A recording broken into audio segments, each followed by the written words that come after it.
तो दोस्तों आज हम देखेंगे डीमन स्लेयर की मूवी नंबर 1 को। हाँ, मैं जानता हूँ कि मैंने इस मूवी को सीजन 5 कह के एक्सप्लेन किया है, बट जिन लोगों ने मेरे सीजन 5 वाले एपिसोड्स को देखे हैं वो चाहे तो इस वीडियो को देख भी सकते हैं और नहीं भी, क्योंकि मैं उन सभी वीडियोस को मिक्स करके इस मूवी का एक्सप्लेन करूंगा।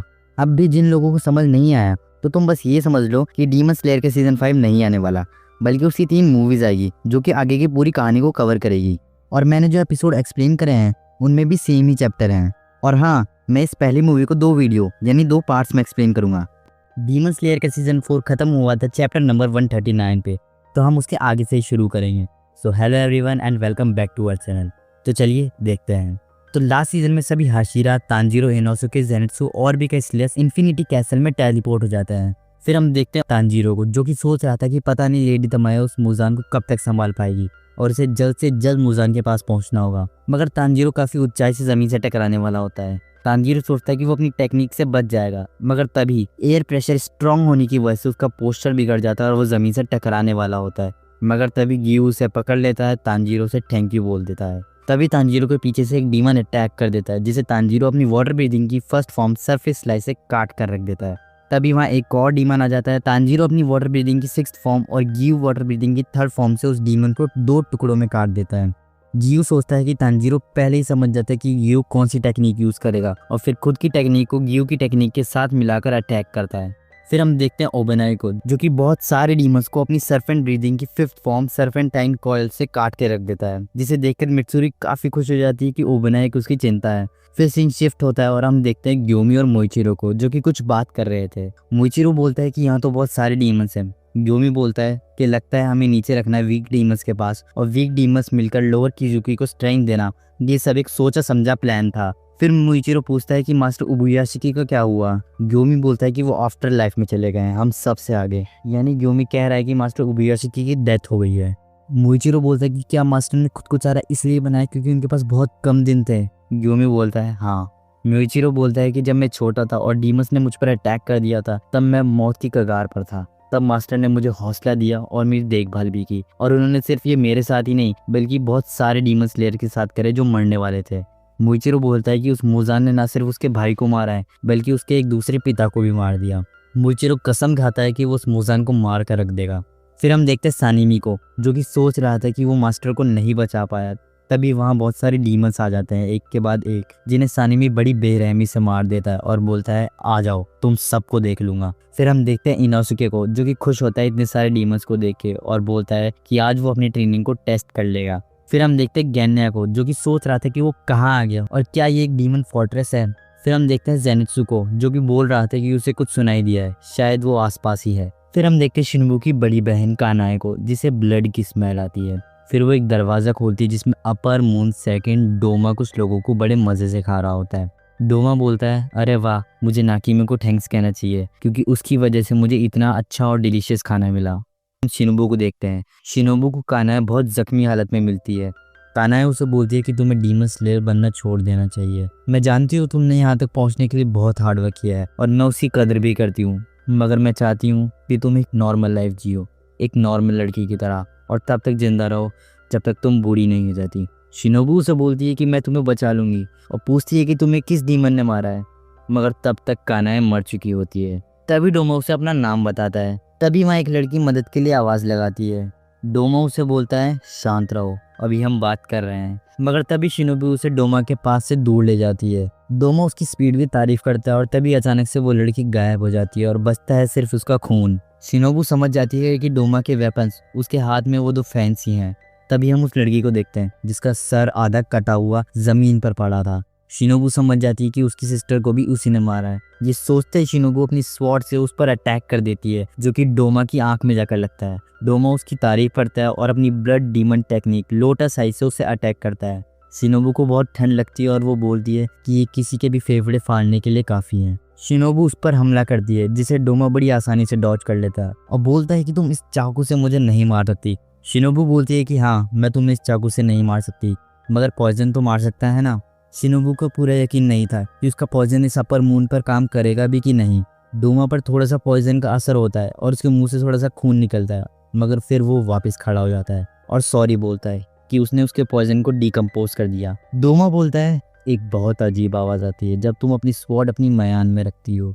कहीं वही तो वो जगह नहीं जहाँ तुम अपना पॉइजन चेंज और मिक्स करती हो। डोमा को अब लड़ाई में इंटरेस्ट आने लगता है। फिर हम डोमा का एक फ्लैशबैक देखते हैं जिसमें डोमा बहुत ही इनोसेंट और एक काइंड बच्चा होता है और उसका सिर्फ एक ही मिशन था, लोगों को खुश करना। उसकी आंखों में एक रेनबो था, उसके पेल ग्रे कलर के बाल उसकी मासूमियत की निशानी थी। वो बताता है कि उसके पेरेंट्स इतने बेवकूफ़ थे कि उन्होंने एक बात फैला दी कि इसे गॉड की आवाज़ सुनाई देती है और वो एक स्पेशल बच्चा है। उन्होंने एक ड्रामा भी करा कि ये आपको गाइड करा सकता है और आपको हेवन का रास्ता बता सकता है। लोग उसके पास आते और अपने दुख दर्द उसे सुनाते थे। वो बोलता है कि इन लोगों को इतनी सिंपल बात भी समझ नहीं आती कि हेवन जैसी कोई चीज़ होती ही नहीं है और गॉड्स और बुद्धा भी एग्जिस्ट नहीं करते हैं। वो बताता है कि जब कोई मरता है तो सब कुछ फील करना बंद कर देता है, उसका ब्रेन और हार्ट काम करना बंद कर देता है और वो वापस अर्थ को रिटर्न हो जाता है। वो बोलता है वो तो बस लोगों को खुश और उनकी हेल्प करना चाहता था, इसलिए ही तो उसका जन्म हुआ था। फिर हम प्रेजेंट में आते हैं जहाँ शिनोबू का हर पॉइजन डोमा पर फेल होता जा रहा था। डोमा शिनोबू को बोलता है कि तुम्हारा हर वार मेरे लिए बहुत कम इफेक्ट करता है। वो आगे बोलता है कि तुम्हें बहुत पसीना आ रहा है और तुम्हें ब्रीदिंग में भी दिक्कत हो रही है, तुम ठीक तो हो ना। शिनोबू को अब समझ में आता है कि एक अपर रैंक किजुकी की पावर क्या होती है। उधर डोमा बोलता है कि तुम्हें सांस लेने में इसलिए दिक्कत हो रही है क्योंकि तुम्हारे लंग्स काम करना बंद कर रहे हैं, क्योंकि मेरे ब्लड डीमन आर्ट ने तुम्हारा सारा खून चूस लिया था और उसके जमे हुए ब्लड को मिस्ट में कन्वर्ट कर दिया, जिसे उसने उसके फैंस ने बिखेर दिया। शिनोबू सोचती है कि वो एक साथ मल्टीपल अटैक करेगी और एक लास्ट डोज इंजेक्ट कर देगी डोमा में, और वो अपनी इंसेक्ट ब्रीदिंग की form dance of the dragon fly से अटैक करती है, जो कि डोमा को लग जाता है। डोमा बोलता है तुम्हें मेरा सिर काट देना चाहिए था, ना कि पॉइजन इंजेक्ट करना चाहिए था। और शिनोबू फिर से अटैक करती है जिसे डोमा बड़ी आसानी से डॉज कर लेता है, मगर शिनोबू देखती है कि डोमा ने उसकी बॉडी पर एक बड़ा कट मार दिया है। डोमा कहता है कि वो आज तक जिन भी हाशिरा से लड़ा है उनमें सबसे तेज तुम हो। फिर हम एक छोटा सा पास्ट लाइफ देखते हैं शिनोबू का, जिसमें वो बोलती है कि उसके हाथ हमेशा से ही कितने छोटे रहे हैं और कैसे उसकी हाइट हमेशा से ही छोटी रही है, और आर्म्स और लेग जितने ज्यादा बड़े होते हैं उतने ही वो मस्कुलर होते हैं। और कानाए की हाइट शिनोबू से बड़ी रही, जिसकी वजह से शिनोबू को उससे जलन होती है और वो जानती थी कि कानाए उससे क्या बोलना चाहती थी। कानाए उससे कहती कि शायद तुम उस डीमन से हार जाओगी शिनोबू। वो ये कहती मगर वो रुक गई। तभी शिनोबू के सामने कानाए आ जाती है, मतलब आती नहीं है, उसे हेलुसिनेशन होता है। कानाए उसे बोलती है रो मत, खड़ी हो जाओ। शिनोबू जवाब देती है कि वो खड़ी नहीं हो पा रही है, उसका बहुत सारा ब्लड लॉस हो चुका है और उसका लेफ्ट लंग भी पूरी तरह डैमेज हो चुका है। कानाए बोलती है कि ये चीजें मैटर नहीं करती, खड़ी हो जाओ इंसेक्ट हाशिरा शिनोबू कोचो। अगर तुमने एक बार डिसाइड कर लिया कि तुम्हें किसी डीमन को डिफीट करना है तो तुम्हें उसे डिफीट करना ही होगा। अगर तुमने डिसाइड कर लिया कि तुम्हें जीतना है तो तुम्हें जीतना ही होगा, भले उसके लिए जितनी भी कीमत हो। क्या तुमने ये प्रॉमिस मुझसे और कानाओ से नहीं किया था? लास्ट में कानाए बोलती है कि तुम ये कर सकती हो, अपना बेस्ट देना। फिर शिनोबू अपने पैरों पर खड़ी होने लगती है। डोमा देखकर हैरान रह जाता है कि वो अपने पैरों पर खड़ी हो सकती है। वो पूछता है कि क्या तुम सच में एक ह्यूमन हो? डोमा फिर आगे बोलता है कि मैंने तुम्हारे रिब्स, लंग्स और कॉलर बोन को काट दिया है और उसका इतना ब्लड लॉस हुआ फिर भी वो नहीं मरी। डोमा उसे कहता है कि तुम्हारे लंग्स से निकलते हुए ब्लड का दर्द कोई इमेजिन भी नहीं कर सकता और वो अब उसे ज्यादा नहीं तड़ पाएगा, सीधा उसका सर काट देगा। वहाँ शिनोबू सोच लेती है कि अगर वो अपना पॉइजन डोमा की नेक में इंजेक्ट कर दे तो उसके लिए एक की फैक्टर बन जाएगा और वो जीत जाएगी। शिनोबू फिर अपना अगला अटैक करती है इंसेक्ट ब्रीदिंग की form dance of the centipede से। शिनोबू बहुत फास्ट होती है कि डोमा को उसका अटैक प्रिडिक्ट भी नहीं हो पा रहा था। तभी शिनोबू नीचे से आती है और बूम अपनी स्वॉर्ड को डोमा में घुसा देती है। फिर हम शिनोबू का एक फ्लैशबैक देखते हैं। शिनोबू बताती है कि हैप्पीनेस की रोड हमेशा से ही चलती रही और कभी उनसे दूर नहीं गई, मगर जब वो डिस्ट्रॉय हुई, मतलब मैं समझाता हूँ कि एक बार शिनोबू की पूरी फैमिली को किसी डीमन ने मार डाला था। खैर, वो बताती है कि कुछ लोग और भी हैं जिनकी खुशियाँ अभी तक बर्बाद नहीं हुई थी और जिसने उन्हें बचाया था वो उनकी तरह स्ट्रांग बनना चाहती है ताकि वो उन्हें प्रोटेक्ट कर सके। शिनोबू और उसकी बहन ने एक प्रॉमिस करा था कि वो जितने हो सके उतने डीमंस को मार देगी साथ मिलकर, ताकि कोई भी उस फेज से ना गुजरे जिनसे वो गुजरी हैं। फिर हम प्रेजेंट में आते हैं जहाँ शिनोबू ने अपनी स्वॉर्ड डोमा के अंदर घुसा रखी थी। वो बोलती है कि भले ही वो कमजोर है और डीमन का हेड नहीं काट सकती, मगर अगर वो किसी एक डीमन को डिफीट कर देती है तो वो डजन ऑफ पीपल को बचा सकती है, और अगर वो किसी अपर किजुकी को मारती है तो वो हंड्रेड्स ऑफ पीपल को बचा सकती है।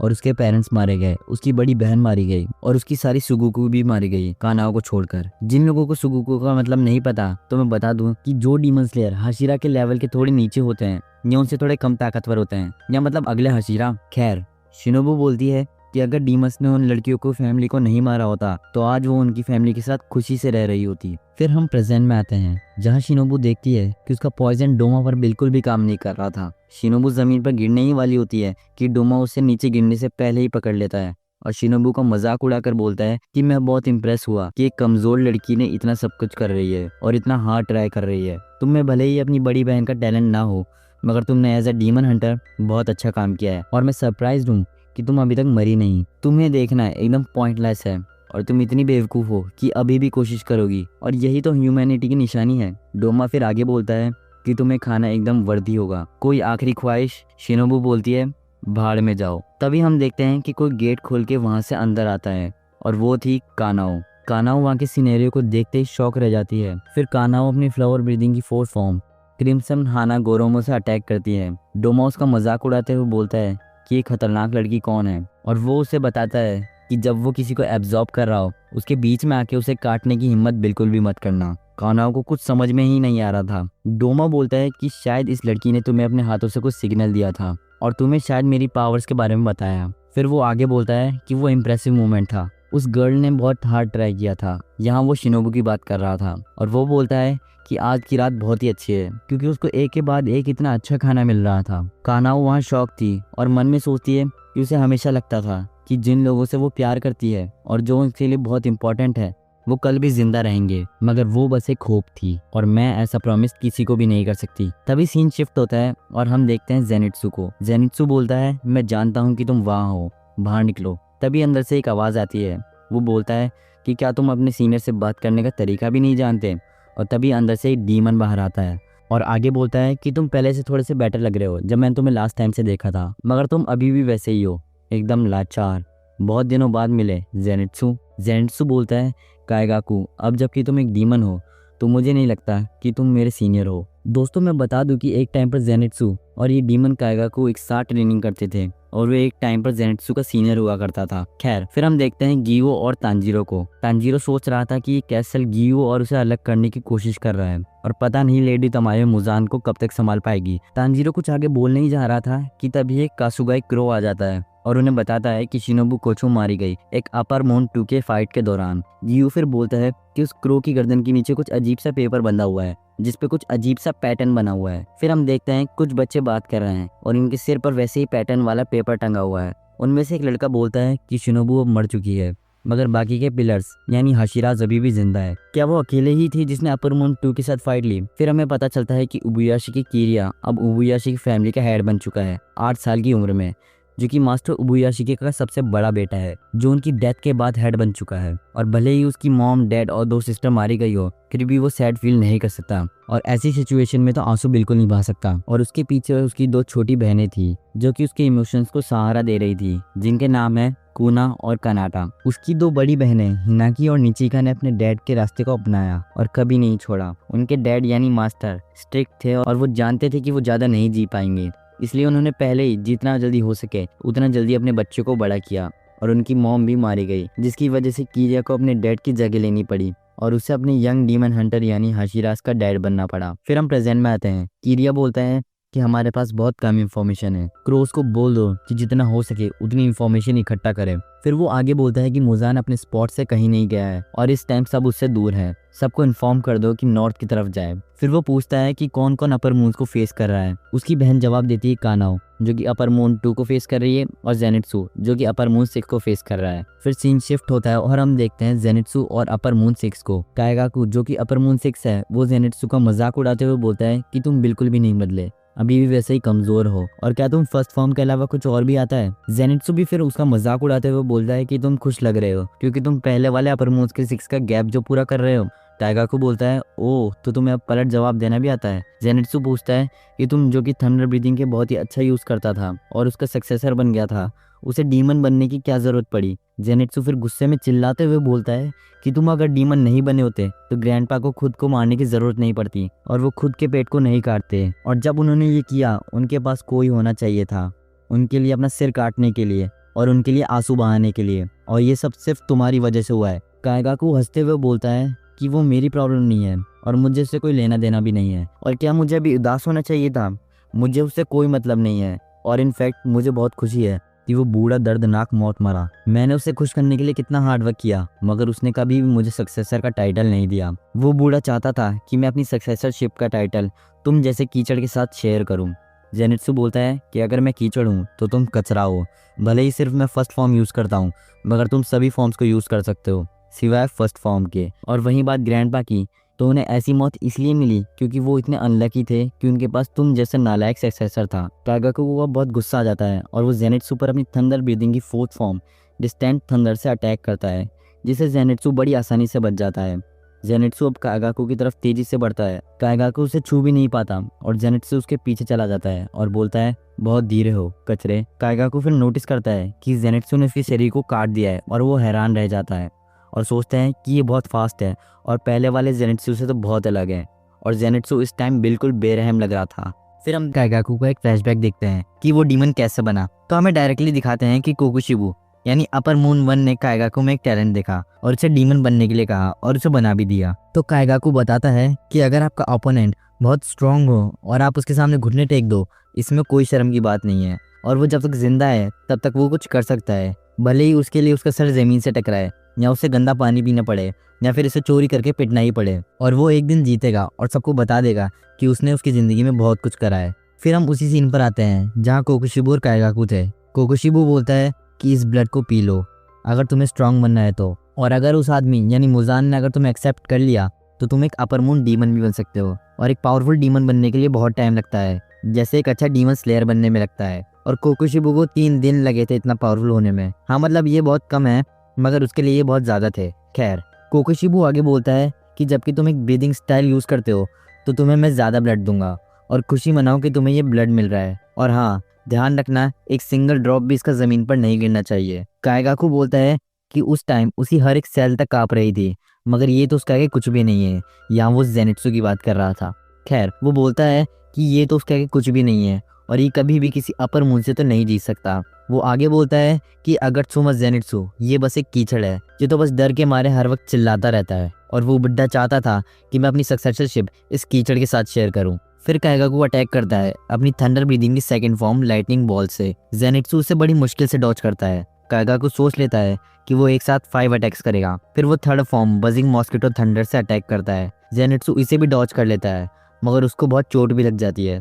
कागाकू बोलता है कि जिन लोगों ने उसे सही जज किया और उसे एक्सेप्ट किया वो सब सही थे, मगर जिन लोगों ने उसे बैडली जज किया और उसे एक्सेप्ट नहीं किया वो सब गलत थे। फिर कागाकू अपनी 5th फॉर्म हीट लाइटनिंग से अटैक करता है, जिसे जेनित्सु के मुंह पर एक कट लग जाता है जो कि बहुत गहरा था और उसमें से ब्लड भी आ रहा था। कागाकू बोलता है, तो कैसा लगा मेरा ब्लड डीमन टेक्निक का टेस्ट? एक स्लैशिंग अटैक जिसने तुम्हारी स्किन को काट दिया, उसे अंदर से फाड़ दिया और जला दिया। फिर कागाकू थंडर ब्रीदिंग की 6th form electric lightning shower से अटैक करता है, जिससे जेनित्सु की पूरी बॉडी पर बहुत सारे अलग अलग कट लग जाते हैं। कागाकू बोलता है कि उसके अटैक जब तक उसे लगेंगे तब तक उसके बॉडी पार्ट्स को काट देंगे और क्रैक कर देंगे। फिर वो आगे जेनित्सु को बोलता है कि मेरी पावर्स को अपने दिमाग में भर लो। अब जबकि मैं डीमन बन चुका हूँ तो अब मेरी थंडर ब्रीदिंग टेक्निक्स बहुत स्ट्रांग हो चुकी है। जेनित्सु बहुत ऊंचाई से गिरने वाला होता है और बोलता है, मैं तुम्हारी तरह नहीं हूँ, मैं स्पेशल हूँ। फिर जेनित्सु को अपना फ्लैशबैक याद आता है जिसमें जेनित्सु के मास्टर यानी उसके ग्रैंडपा उसे हमेशा ही डांटते और बोलते रहते थे कि कागाकू से सीखो और उसके जैसे बनो। फिर 2 डीमन स्लेयर्स बात कर रहे होते हैं कागाकू के बारे में कि फर्स्ट फॉर्म तो बेसिक्स की भी बेसिक्स होती है और अगर वो उसे भी नहीं सीख पाया तो बाकी सभी फॉर्म्स को सीखने का कोई मतलब नहीं है। और इसी वजह से कागाकू इतना गुस्से में रहता है और वो बिना हर्षिरा बने ही मर जाएगा। ये सब सुनकर जेनित्सु को काफी गुस्सा आ जाता है और वो उन दोनों की जमकर पिटाई करता है। तभी वहाँ कागाकू आ जाता है और जेनित्सु को वहाँ से ले जाता है और बोलता है कि तुमने हायर रैंक्स को पीटा, ये सब करके तुम मुझे मुसीबत में डाल देते हो कीचड़। जेनित्सु बोलता है कि मैं जानता हूँ तुम मुझे हेट करते हो और मैं भी तुम्हें हेट करता हूँ। और वो आगे बताता है भले ही वो उसे हेट करता हो, मगर वो असलियत में उसकी काफ़ी रिस्पेक्ट करता है अपने दिल से। उसने उसके हार्डवर्क को देखा है और वो उसे हमेशा से फॉलो करता है। और कागाकू उसके लिए इतना ही स्पेशल और इम्पोर्टेंट था जितना कि उसके ग्रैंडपा थे, मगर ये इनफ नहीं था। वो हमेशा कुछ डिससेटिस्फाई साउंड करता था, मतलब कभी सेटिस्फाई नहीं लगता था। उसकी हैप्पीनेस का बॉक्स हमेशा ही खुला रहा और उसकी सारी हैप्पीनेस उनमें से लीक होती रही। कागाकू को उसे पहले ही नोटिस कर लेना चाहिए था और उसे बंद कर देना चाहिए था। और जेनित्सु अपने ग्रैंडपा से उन चीज़ों के लिए माफ़ी मांगता है और तभी वो होश में आ जाता है। कागाकू नोटिस करता है कि जेनित्सु में अभी भी स्ट्रेंथ बची है और तभी पलक झपकते ही जेनित्सु अचानक ऊपर आ जाता है और थंडर ब्रीदिंग की 7th form claiming thunder God से काइगाकू के सर धड़ से अलग कर देता है। और मैं आप लोगों को बता दूं कि थंडर ब्रीदिंग में ओनली 6 फॉर्म एग्जिस्ट करती है। हाँ, और ये फॉर्म खुद हमारे जेनिट्सू ने क्रिएट की है, जो कि मेरे हिसाब से सबसे पावरफुल फॉर्म है थंडर ब्रीदिंग की। खैर, काइगाकू का सर कट चुका था, मगर उसमें थोड़ी जान अभी भी बची थी और वो सोचता है कि ये क्या था। वो बहुत तेज था और मैं नहीं जानता कि उसने कौन सी फॉर्म यूज करी, मगर जेनिट्सू की भी हालत बहुत खराब होती है और वो भी नीचे गिरने लगता है। काइगाकू बोलता है कि उस बुढ़े ने उसके साथ गेम खेला, उसने जेनिट्सू को ऐसी चीजें सिखाई जो कि उसे कभी सिखाई नहीं। जेनिट्सू जवाब में बोलता है, नहीं ग्रैंडपा, ऐसा नहीं थे। ये फॉर्म उसने खुद से बनाई है, एक ऐसी फॉर्म जो कि उसके अंदर से निकली है, ताकि वो एक दिन उसे काइगाकू के खिलाफ यूज कर सके। काइगाकू सोच रहा था कि 7 फॉर्म, थंडर ब्रीदिंग में तो ओनली 6 फॉर्म है और उसने 7 फॉर्म क्रिएट कर दी। एक लड़का जो कि फर्स्ट फॉर्म के अलावा कुछ नहीं यूज कर पाता था, एक कीचड़ जो कि मुझसे नीचे था। काइगाकू इस हार को बर्दाश्त नहीं कर पा रहा था कि वो जेनिट्सू से हार गया, मगर वो सोचता है कि अब जेनिट्सू में बिल्कुल जान नहीं बची है और वो जमीन पर गिर के मर जाएगा। मगर तभी वहाँ एक और डीमन स्लेयर आ जाता है और जेनिट्सू को बचा लेता है। तभी जेनिट्सू एक सपना देखता है जिसमें वो अपने ग्रैंडपा से सॉरी कहता है और बताता है कि अगर वो नहीं गया होता तो काइगाकू को डीमन नहीं बनने देता और उसके ग्रैंडपा को सुसाइड भी नहीं करना पड़ता। और उसके ग्रैंडपा ने उसके लिए एक लेटर भी लिखा था, मगर जेनिट्सू ने उसका कोई जवाब नहीं दिया। जेनिट्सू उनसे पूछता है कि क्या आप मुझे हेट करोगे। उसके ग्रैंडपा बोलते हैं जेनिट्सू ने उन्हें प्राउड फील कराया है और वो एक अच्छा स्टूडेंट है। तभी जेनिट्सू की आंखें खुलती है और वो देखता है कि कुछ स्लेयर्स ने उसे बचा लिया है और वो जेनिट्सू की हालत कैसी है इस बारे में पूछ रहे थे। और जिस स्लेयर्स ने जेनिट्सू को बचाया था वो एक डीमन था।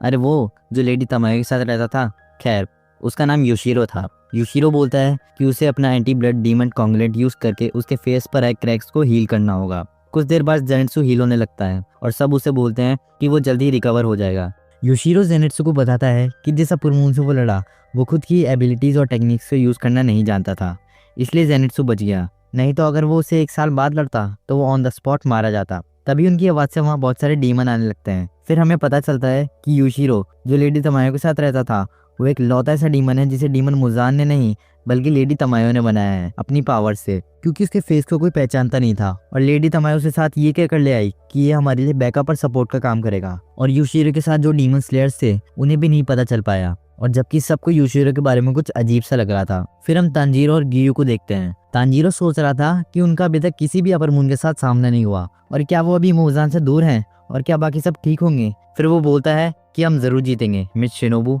फिर हम एक हाथ देखते हैं जो कि जमीन पर मुक्का मार रहा होता है। तांजीरो और गियू की किसी की आवाज आती है। वो सोचते हैं कि क्या कोई फिर से फाइट कर रहा है और क्या कोई फिर से मरने वाला है, मगर तभी तांजीरो को स्मेल आती है और वो बोलता है कि वो पास आ रहा है। तभी वो दोनों ऊपर देखते हैं जहाँ पर एक बड़ा छेद हो रखा था और तभी ऊपर से अपर मून 3 अकाजा कूद कर आ जाता है। तांजीरो कुछ समझ नहीं पा रहा था। अकाजा बोलता है बहुत समय बाद मिले और मैं सरप्राइज हूँ कि अभी तक तुम जिंदा हो तांजीरो। और ये बोलते ही अकाजा तांजीरो पर हमला कर देता है। तांजीरो भी लड़ने के लिए रेडी हो जाता है। फिर सीन शिफ्ट होता है और हम देखते हैं मुजान को जो कि एक ककून की तरह ट्रांसफॉर्म हो रखा था। उस ककून के अंदर लेडी तमायो फंसी हुई थी जो कि मरने की कगार पर थी। लेडी तमायो बोलती है कि इस ककून के अंदर मुजान उन मेडिसिन को डिसॉल्व कर रहा है जो कि उसे ह्यूमन बना रही है। लेडी तमायो को मुजान धीरे धीरे ऑब्जर्व कर रहा था। तमायो बोलती है प्लीज कुछ जल्दी आ जाओ।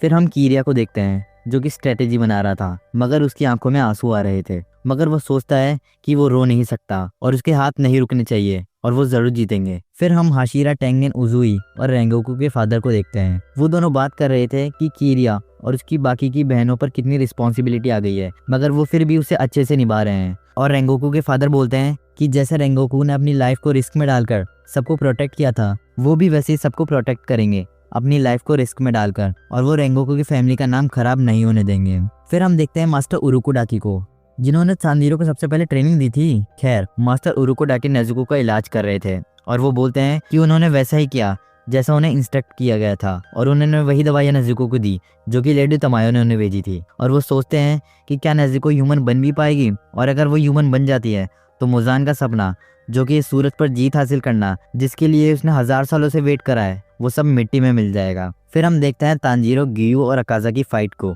जहाँ Tanjiro dance of the fire god fire carrier से अटैक करता है और उछल के अकाजा के आर्म्स को काटने की सोचता है ताकि वो उसके हेड तक पहुंच सके। तांजीरो पूरी कोशिश करता है मगर अकाजा उसे एक जोरदार मुक्का मारता है जिसे तांजीरो किसी तरह डॉज कर लेता है और अकाजा का एक हाथ भी कट कर अलग हो जाता है। तभी अकाजा तांजीरो को एक पंच मारता है मगर तांजीरो उससे भी बच जाता है। फिर तांजीरो अपनी dance of the dragon fly पेरियलियन रेनबो से अटैक करता है और अचानक अकाजा के पीछे आ जाता है। तभी अकाजा नोटिस करता है कि तांजीरो ने उसके चेहरे को काट दिया है। गियू तांजीरो को देखकर हैरान रह जाता है और सोचता है कि तांजीरो ने खुद की टेक्निक्स में बहुत इंप्रूवमेंट लाया है और इस बात में कोई शक नहीं कि अब उसकी पावर एक हाशिरा के बराबर है, जबकि उसके सामने एक अपर मून 3 है। वहाँ दूसरी तरफ अकाजा रीजनरेट कर रहा होता है और तांजीरो काफी हाफ रहा होता है। गियू सोच रहा था कि उस स्नो वाले दिन तुम बहुत लाचार थे और तुमने अपना सर झुकाकर मेरे से भीख मांगी थी क्योंकि उस समय तुम बस यही कर सकते थे क्योंकि तुम्हें नेज़ुको की फिक्र थी। मगर अब तुम लड़ सकते हो और अपनी और दूसरों की जान बचा सकते हो और तुम वीक नहीं हो। रेंगोकू ने सही कहा था और अब से मैं तुम्हें रिस्पेक्ट दूंगा। दूसरी तरफ अकाजा अपनी डिप्लॉयमेंट टेक्निक को यूज करता है और बोलता है ठीक है चलो शुरू करते हैं, वैसे भी मेरे खाने का टाइम हो गया है। तो अब गियू अपनी वाटर ब्रीथिंग की third form dance of the Swift current से अटैक करता है मगर अकाजा उसे डॉज कर डिस्ट्रक्टिव वॉर किल स्टाइल यूज करता है जिससे गियू भी डॉज कर लेता है और गियू वाटर ब्रीथिंग की 11th फॉर्म को यूज करने ही वाला होता है कि तभी उसके नीचे की जमीन टूट जाती है और गियू नीचे गिरने लगता है। अकाजा बोलता है कि उसने लास्ट टाइम जब एक वाटर हाशिरा को मारा था तब उसने तो ये 11th फॉर्म यूज नहीं करी थी। वहाँ तांजीरो पीछे से आकर dance of the fire God scorching crimson mirror से अटैक करता है मगर अकाजा उसके अटैक से पहले ही वहाँ से गायब हो जाता है और तांजीरो के पीछे आकर उसकी गर्दन तोड़ने वाला होता है। तांजीरो अकाजा पर अटैक करने ही वाला होता है कि तभी अकाजा देखता है कि उसका हाथ कट चुका था और फिर हम देखते हैं कि गियू ने ही अकाजा का हाथ काटा था अपनी वाटर ब्रीथिंग की सेकंड फॉर्म वाटर व्हील से। मगर अकाजा अपना हाथ 1 सेकंड के अंदर रीजनरेट कर लेता है और गियू पर अटैक करने लगता है जिससे गियू ने किसी तरह खुद को संभाला हुआ था। Tanjiro dance of the fire God की फॉर्म यूज करने ही वाला था कि तभी अकाजा यूज करता है डिस्ट्रक्टिव किल लेग फॉर्म को और तांजीरो को नीचे से ऊपर की ओर एक बहुत जोरदार और खतरनाक लात मार देता है। भले ही तांजीरो ने उस अटैक को काफी हद तक ब्लॉक कर लिया था मगर तब भी उसके मुंह और नाक से बहुत सारा खून आ जाता है। वहाँ तब तक गियू भी आ चुका होता है और अकाजा से फाइट करने लगता है। अकाजा गियू से उसका नाम पूछता है मगर गियू उसे बताने से मना कर देता है और कहता है वो अपना नाम किसी डीमन को नहीं देगा और नाम शेयर करने के लिए नहीं होते। और वो अकाजा को बोलता है कि मुझे बात करना पसंद नहीं तो तू मुझसे बात मत कर। मगर अकाजा बोलता है कि उसे तो बात करना बहुत अच्छा लगता है और वो उससे बार बार उसका नाम पूछेगा। और अकाजा फिर से अपनी डिस्ट्रक्टिव किल लेग फॉर्म की स्टाइल फ्लोइंग लाइट फ्लैश से अटैक करता है। गियू उसके पैर को अपनी स्वॉर्ड से रोकने की कोशिश तो करता है मगर वो रोक नहीं पाता और गियू दीवार में कई छेद करते हुए गिर जाता है। तांजीरो गियू को पुकारता है और तभी अकाजा तांजीरो के पास आता है और बोलता है तो अच्छा उसका नाम गियू था। तांजीरो अपनी dance of the fire God से अटैक करने वाला होता है मगर एक बार फिर से अकाजा अपना अटैक उससे पहले कर देता है जो कि था destructive kill dual layered demon wig bone burning sun. काफी लंबा नाम था। खैर यह अटैक लगते ही तांजीरो पीछे ढकेल जाता है। अकाजा बोलता है तुमने काफी ट्रेनिंग करी है बहुत कम टाइम में। अकाजा आगे बोलता है चलो मैं तुम्हारी तारीफ करता हूँ। उस रात रेंगोकू बहुत अच्छे से लड़ा मगर तुम उस रात एक कमजोर की तरह जमीन पर पड़े हुए थे। मगर अब तुम्हें देखो, तुम्हारी ग्रोथ को देखकर मेरी आंखें ही बाहर आ गई। वो आगे बोलता है कि मुझे खुशी है कि रेंगोकू उस रात मर गया। मुझे नहीं लगता कि वो उससे भी ज़्यादा स्ट्रांग हो सकता था जब मैंने उसे देखा था लास्ट टाइम। और उसका ये बेवकूफ़ सा ख्याल ह्यूमन बने रहने का। तांजीरो को रेंगोकू की एक झलक याद आती है और वो बोलता है कि तुम रेंगोकू के बारे में बात मत करो। अकाजा बोलता है कि क्या तुम्हें पता है कि मैं तुम्हारी और रेंगोकू की तारीफ क्यों कर रहा हूँ। तांजीरो बोलता है कि तुम बस उनके बारे में बुरा बोल रहे हो क्योंकि तुम उनसे हेट करते हो।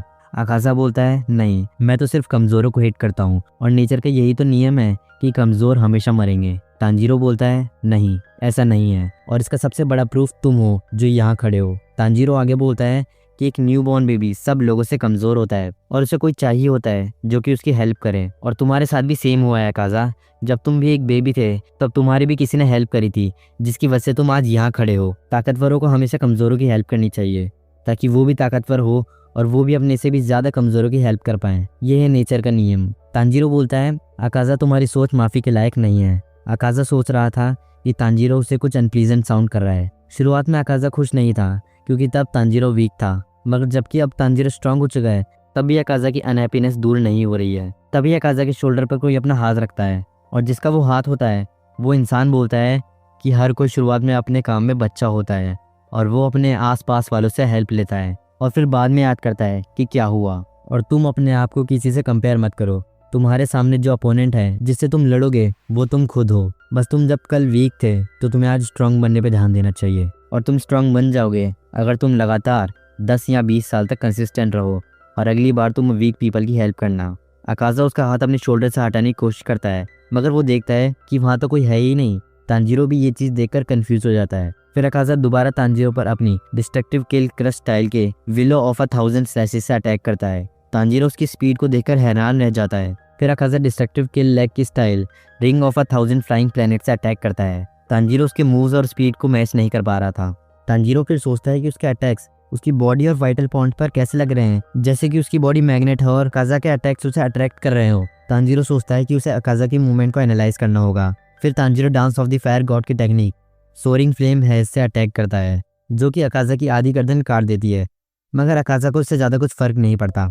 फिर हम रेंगोकू के छोटे भाई को देखते हैं जो कि प्रेयर कर रहा था कि तांजीरो उसके फादर ठीक हों, और उसने एक लेटर भी लिखा था जो कि तांजीरो को शायद काम आ जाए। उस लेटर में उसने लिखा था कि सन ब्रीदिंग यूज़र यानी यूरिची ने मुजांग के खिलाफ कैसे लड़ाई लड़ी थी, जिसे सुनकर रेंगोकू के पूर्वज जो कि फ्लेम हाशिरा थे उनका कॉन्फिडेंस थोड़ा लो हो गया था। मगर तांजीरो जीतेगा, वो हारेगा नहीं। मगर वो लेटर अभी तक तांजीरो के पास नहीं पहुंचा था। वो लेटर पहुंचने से पहले ही तांजीरो और अकाज़ा की फाइट शुरू हो गई। खैर, फिर Tanjiro dance of the fire God की टेक्निक से अटैक करने ही वाला होता है कि अकाज़ा तांजीरो की स्वॉर्ड को पकड़ लेता है। अकाज़ा तांजीरो की स्वॉर्ड को तोड़ने ही वाला होता है, मगर तांजीरो अपना सर अकाज़ा के सर पर दे मारता है। तांजीरो उसके मुंह पर एक लात भी मारता है, मगर तब भी अकाज़ा ने तलवार को नहीं छोड़ा था। मगर तभी हम देखते हैं कि अकाज़ा के हाथ कट जाते हैं जो कि गियू ने काटे थे, और गियू अकाज़ा को बोलता है कि उसे अब बहुत गुस्सा आ रहा है, और तभी गियू के फेस का मार्क अनलॉक हो जाता है। अब अकाज़ा और गियू में बहुत इंटेंस फाइट शुरू हो जाती है, जहाँ पर गियू की स्पीड भी बढ़ जाती है।